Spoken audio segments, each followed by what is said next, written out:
It is a gorgeous day in South Africa. Balmy.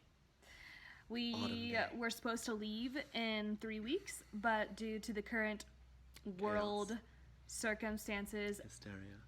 of coronavirus, we are now... Please, the Chinese virus. China.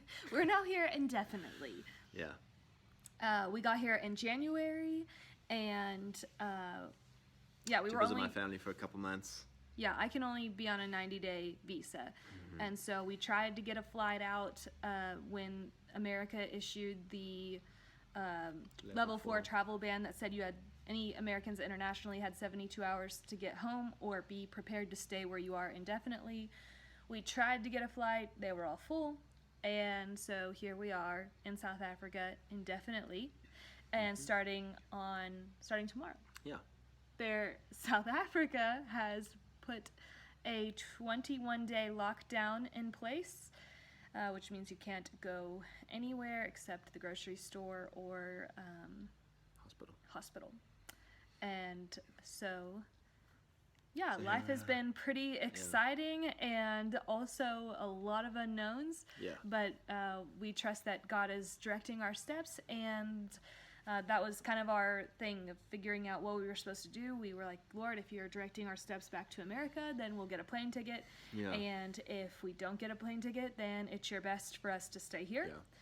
And so I think that's what we're excited about is this new season that God is, a lot of people are saying like, God brought this as a judgment and blah, blah, blah. And, if you read, the Bible's very clear on it's the enemy who comes to steal, kill, and destroy. And those are the three things that are happening right now.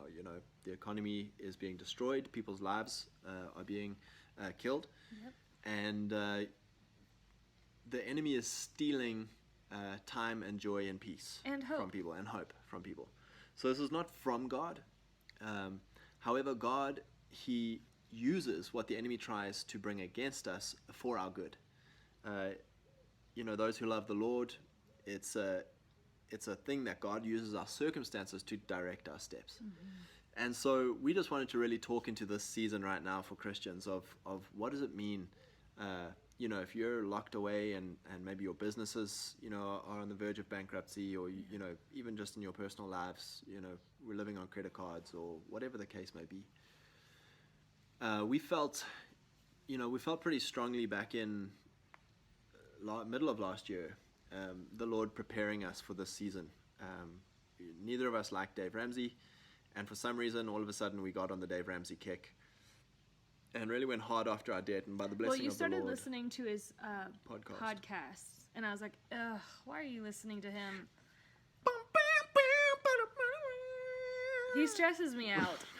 And I was really appalled that Scott was listening to Dave Ramsey.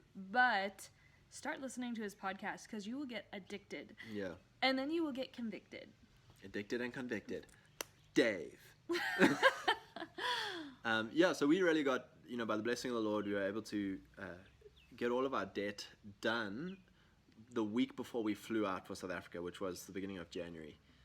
So there's three classes economically that we've kind of see the world through. Base level, there's the survival class, and that's majority of Africa, not really in America, but in South Africa, you have people who live in a survival economy, which means my problems are a lack of health and a lack of safety. So in South Africa, sickness, AIDS, viruses are rampant, so health is quite a big thing. And then there's no law and order. So safety is a big thing. You don't know, there's violent people. Everybody who can has a fence around their house. They have gated doors.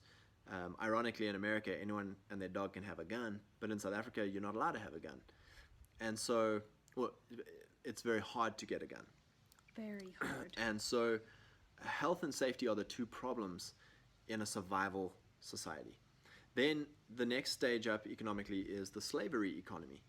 And the problems of a slavery economy are lack of time and lack of money. So this is where the majority of America are at, is they're in the slavery economy, where, you sleep 8 hours, you go to work 8 hours, you commute and do other random things for about 4 hours. So that leaves you 4 hours to do your life, your passions, your relationships, your family, your free time. You've got 4 hours. You're a slave. You have no time of your own.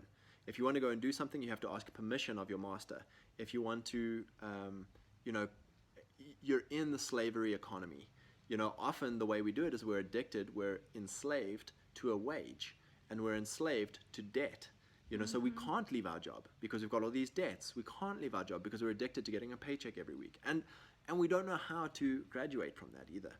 And so that's the final economic class, is the significance class. So we have survival, slavery, significance. And so where we're at with significance is I'm doing what God has called me to do. This is my passion, this is my purpose, this is what I love to do, and I'm doing it. And, that's where we all want to get to. And a lot of people think that we need money to do it, and I don't have money, so how do I do money? And I fell into this. We know what we want to do with our lives. We're like, okay, well, we don't have money, so I went and worked a job for a year and a half, where, again, you become a slave to someone else's time, you become a slave to someone else's wage, you go and you go get a mortgage, so now you're indebted.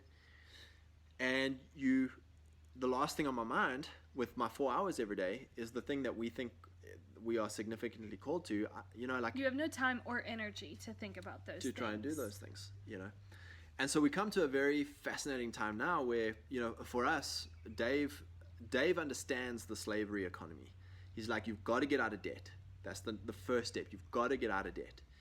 And once you can get out of debt, you can then start investing and try to start figuring out, he just graduates you to that to figure out the last problem, which is wage slavery.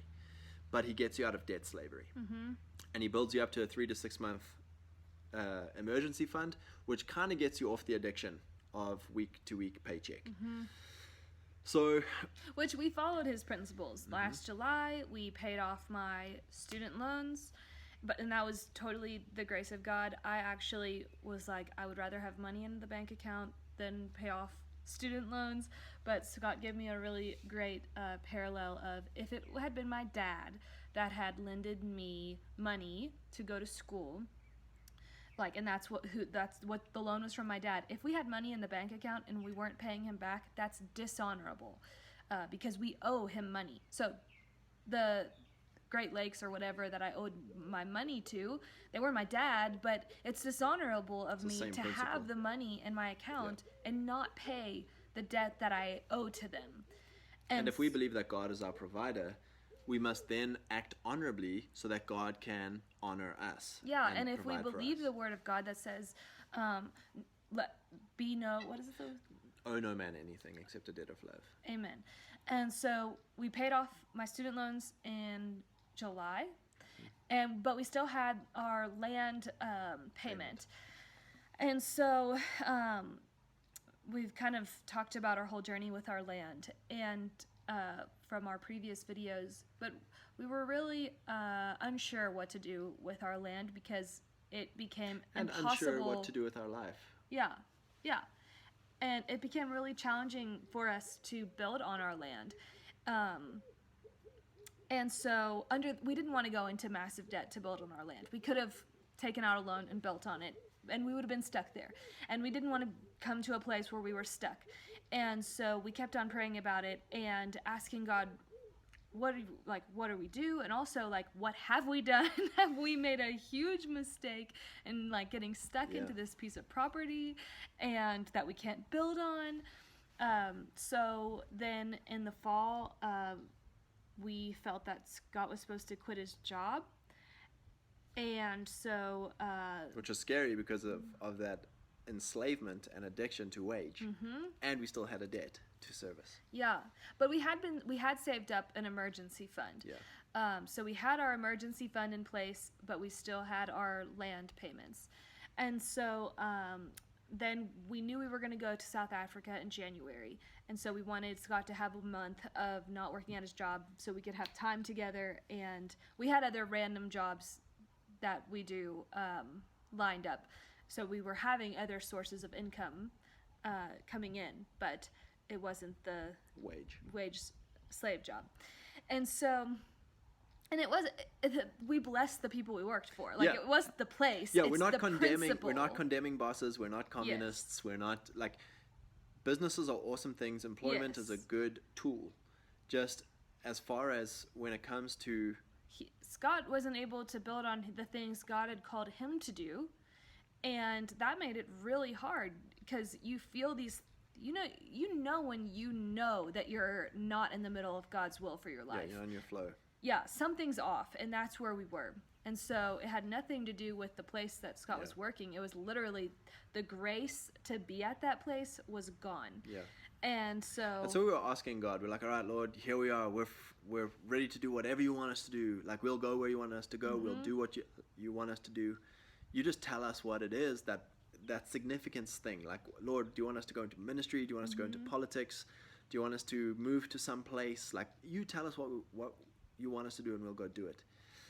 And like, we kind of felt nothing. And then through a bunch of circumstances and the way the Lord leads us, we're like, all right, we're going to go down to a church in Florida who has a government school, and I'm going to get involved in politics. And so that was just an amazing way of God leading us, because in order to go down to Florida, we had to settle all of our stuff in Kentucky. But this is a cool story. I think we should tell the whole story with. So how that we got there, we obviously been praying all of these things. So we went to a Trump rally on a Monday. And it was the weekend before that Monday, we went to a gas station. And I had just been reading Bob Hazlett's book that says, if weird circumstances happen in your life over and over, listen, it's probably God speaking to you. So we're at this grocery store, and someone asks Scott to jump their car if we had jumper cables. So that was the weekend. We went to the Trump rally. It was amazing. You could feel God's presence at this Trump rally, and Scott really felt compelled to, like, okay, politics is something significant that I want to be a part of. Yeah. So then at the time, the governor election was happening in Kentucky as well, and the governor that we had hoped would get elected didn't, and that was again it's time for Christians to be in politics. So then that Wednesday, we are at another grocery store, and some random person asks Scott again to jump their car. And we were like, that's so weird. But again, like, you didn't think anything of it. So then on Friday, we were going to a Rodney Browne conference because my sister and her husband had told us about it. And so we were on our way there, and we pulled into the gas station, and another guy asks Scott to jump his car, and he gets in the car, tells me, and he's like, God is speaking to us about this, like, Lord, what do you mean? So we started asking God, what do you mean? What are you saying to us? We go to Rodney Browne's conference, and in the middle of the conference, he was talking about churches in America, and he said churches in America are so dead that the people leaving the parking, half the people to get them out of the service. Yeah, they need jumper cables. He actually said jumper cables to get out of the parking lot after the service. And we were like, oh my gosh, Lord. And then he goes into talking about his school that he has in Florida, which is it's a government school to help Christians get into politics. And so for us, that was it. Like, God, you have spoken. This is what Scott's supposed to do. We have direction. We have peace. Yep. We have clarity. And we were like, done. We say yes. Yeah. So we start like wrapping everything up. Like, we've got direction. Let's go. Yeah. And so we started, selling all our stuff, getting our stuff in storage. And with our land, we were like, man, like, do we hold on to it as an investment piece of land? Do we sell it or whatever? So I went to the real estate agent, and he was like, look, man, this land sat for 2 years before you bought it, and land doesn't sell well in the winter. So, and we knew we were going back to South Africa to visit my family. So he's like, look, when you come back from South Africa, list it. So we ummed and ahed about it, and we're like, man, like, let's just sell it. Let's put it up on... Only half of it. Yeah. So we have 11 acres. We decided we would sell 5. Because all of our garden stuff is still on the other 6. And there was just too much to try and sort all that stuff out in like the couple of weeks that we had before we went to South Africa. So we go ahead, and I'm like, man, just list it. So we list it, and within 10 days, someone bites and is like, hey, we want to buy it. And long story short, we sold half the property for the total amount we had outstanding on the bond for the whole property. So boom. Plus a little extra. Yeah, plus a little extra. So debt's cleared. We have a 6-acre piece of investment property that's just debt-free. And it all sold the Monday before. We left on a Tuesday, and the Friday before we had to sign off on everything and like finish up all the paperwork. And it's so cool because we also prayed about when to get our plane tickets, and the timing of that was totally and again, it wasn't mercy of our God. great wisdom or our great listening to God. It's like friends of ours had a wedding that was on this date, so we're like, all right, we have to stay for that date, and then the cheapest ticket was a couple days on from that. And we had peace that's how with we that. that's how we literally did it, you know. Yeah. And so, boom, we come to South Africa, thank the Lord, debt-free, and with, like, all of our stuff in storage. We've said goodbye to everybody where we worked and lived, and it's like, we're going to Florida. When we come back, we're going to Florida. I'm going to government school. Like, that's the next thing.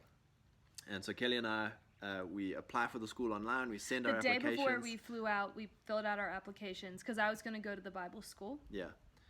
And but for me, the moment that we sent the application in, it was like the assignment was done. Like, my peace was gone for it, and I was like, you know what, it's probably just discomfort. Like, it's probably just, I don't want to make the move down there. And that, so I'm like thinking, okay, like, I'm being disobedient, and I need to die to myself and just get over this. Yeah. And so so we get back to South Africa, we get settled into our place, we see our family, and it's all great. So I go and get my crate of books that I had stored at my mom's place, and I'm unpacking all the books, putting them on our shelf, looking for a book to read. And for some reason I pick up this rugby coach, Jake White, his autobiography. And I'm like, it's a book I read in high school. It's like cheesy. I'm not going to read this. Like, why would I read this biography? So randomly I start paging through it. You get bitten in the book, and I finish the book in 3 days. And I'm like, oh my gosh, like just the passion to coach rugby is just really in the forefront of me reading this book. I'm like, wow, Lord, like, this is an amazing story. Like, this dude's a total heathen, but you directed his steps. You can just see the blessing of God on this guy to coach rugby and to impact guys' lives and to father guys through rugby. And I'm like, man, Lord, like, I really want to coach rugby. Like, this is what I really want to do. And so Kelly and I are just chatting and stuff. And I'm like, I think I'm supposed to be a rugby coach. Like, I think that's what God has put it. Like, I'm really good at it. I love it. It's the only thing that we've had fruit in our lives for the last 4 years in Kentucky. Like, everything else, trying to start a church, trying to be in ministry, try to be involved in, like, anything else we tried was like, even trying to homestead and like everything we tried was make the land work. And rugby just was like easy. Like, everything we did with rugby was a blessing. Everything was great. There was favor. We enjoyed the people enjoyed us. Like, it was wonderful. And it's like, all right, Lord, like, that's what you have grace and favor on our life with. Like, I get it. And that was like a dying for me of like, I think I believed as a Christian, in order to be significant, you have to lead a church or be in ministry or be a missionary or go into politics. And like, those are the significant things you're allowed to do as a Christian. Whereas like being a rugby coach is like dying to yourself, because like, it's not significant in the world's eyes. It's not significant in the church's eyes. But so I said to Kelly, I was like, I think I'm supposed to coach rugby. And she told me like, she doesn't have peace with going to Florida. I was like, I haven't had peace, but I didn't want to tell you that because I wanted God to speak to Scott individually, and I wanted him to bring it up to me. Yeah. And so I was like, well, let's pray about this. And so we go into town, and I'm like, I'm going to go get another biography of a guy who coaches rugby. Like, but I'm thinking like old 1980s, 1990s books, because it's obviously in South Africa, so it's going to be old Springbok rugby coaches. So we walk into the bookstore, and the book that's on promotion, that's like, as you walk into the store, is Eddie Jones, his autobiography, who's the England rugby coach. And it's just come out like a week ago. And that's the book that's on promotion. I was like, all right, Lord, buy Eddie Jones's book. And same thing, huge heathen, like, just amazing story of how God directs his steps. Like, God made him to be a rugby coach. And even he had a stroke in his 50s, and he's like, all right, like, my life has more purpose than I like, it was all about him up to that stage. And then he realized like, God made him to be a rugby coach, and there's more significance to his life than just chasing his own ambition. Like, he's meant to be a father to these young guys. And like, this whole time I'm just like, oh Lord, like, this is what I want to do. And so Kelly and I were like, all right, Lord, like, this is you speaking to us. This is the ram in the thicket with Abraham and Isaac of like, you told us to go to Florida. It was the thing that like, you know, we told everyone we looked foolish. Like, this guy we're going to, not everyone likes him, his church. But we did it. Like we said, all right, Lord, we'll go. Yeah. And we got to South Africa, and God put the next thing of like, all right, here's your actual desires, here's your actual significance, here's your actual thing. And so right now, we had this huge passion, like, all right, Lord, like we also had a real desire to go and move back to where Kelly's parents are. And where her parents live is a big rugby hub. And it's like, all right, Lord, like I can go and get involved with rugby up there, and we can be near your family, and we can try and figure out this farmsteading. Which has always been the desire of my heart, to live closer to my family, but it's always something you hold with hands wide open of like, okay, God, this is the desire of my heart, but even more than that, my desire is to be in the center of your will, and if that's not your best, then it's not going to happen. Yeah. And so like, all right, Lord, when we go back home, like this is what we're going to do. We're going to move to near her parents, and I'm going to start coaching rugby, and we'll see what happens from there. Yeah. And then this whole lockdown thing comes. Yeah. So it's like, all right, Lord, you're directing our steps again. Yeah, it's not time. Because what we thought we were going to go do, is now put on hold for we don't know how long. And even when it comes to like, oh, let me go coach rugby here at this rugby club in town here in South Africa. It's like, nope, everything's shut down. Yeah. So it's really exciting, and it's amazing. And this is the importance of why you keep listening to God after you get a word from him. Because the whole point of getting words from God, it's not so much about the word, it's about the connection with Father. Of like, okay, God, like this is what I'm feeling, this is what we're going to walk towards, but like, what are you thinking now? Like, how are you directing us now? And it's not just like, oh, we got a word to Florida, never listening, like, never. That's where we're gonna go. Yeah, done. Like we're not gonna listen to God on anything else. Like we heard a word and we're done with it. And had we done that, I mean, God would have blessed it, but it wouldn't have been his best for us. Yeah. And even seeing what's happening now, like it's like, all right, Lord, like we can't go anywhere else. This is you directing our steps. So what have you got for us here? Like what is the next thing here? And I'm sure a lot of you guys are in that same space as well. Of like, things are shut down, things are locked down, like what is going on? It's the Lord will direct our steps in this place. Yeah. And so to start really just asking the Lord, all right, Lord, like I'm listening, I'm ready, like what is the next thing you want us to do? Yeah. And so, it's just like the amazing things of like how Lord directs our steps. Yeah. But in these things, it's also like there are circumstances that we are led by. Yeah. So it's like for all of us now, we're like in this place of like, all right, Lord, the circumstances are now locked down and shut down with wherever you are. And so one of the things we really just want to encourage is what this season is for everybody is it's a season of preparation as well. Yes. So a lot of guys are going to feel like this is a prison time.